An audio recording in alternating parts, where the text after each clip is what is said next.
So there are many reasons to expect that the psychological trauma with medical abortion may be more serious than with surgical. Surgical is bad enough, but we may be opening Pandora's box here, and there may be just enormous pain that is on the horizon for women who have chosen this procedure. There are many logical reasons. I'll go through 5 pertaining to why this may be worse for women.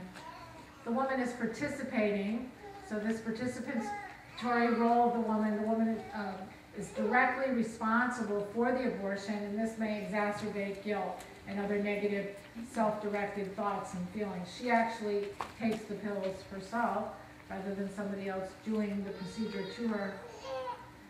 Also, medical abortion requires the woman to be more alert and involved during the process, making it impossible for her to distance psychologically from what's happening. She needs to be aware to take care of herself physically. The woman may see the expelled fetus. As a participant in a study by Halden and colleagues, 2008, explained, you really take your child's life. I think if you see it, then you see that you really do take the life of your child. The woman is also more likely alone and without emotional support at the time of the abortion. And the home generally, or the bathroom in particular, may become associated with the abortion.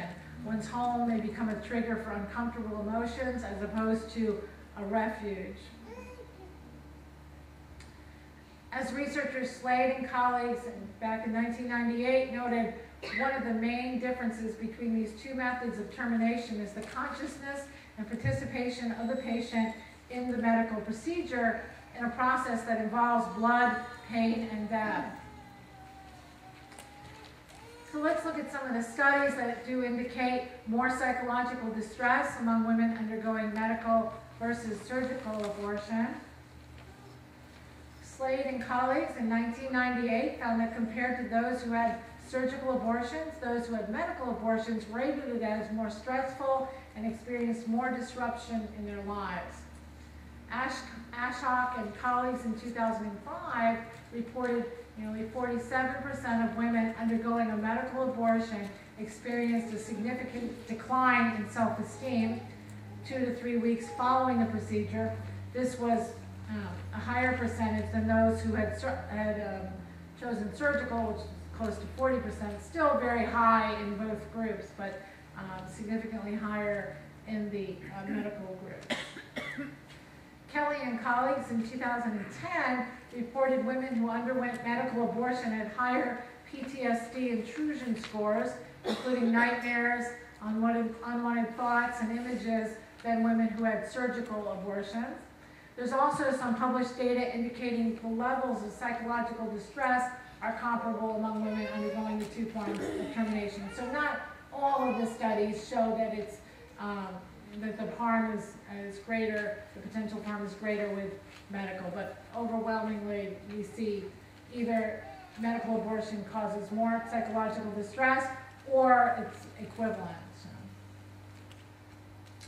Slade and colleagues in 1998 reported 47% of a group who underwent medical abortion would not choose the same procedure again, with 23% of the surgical group indicating the same.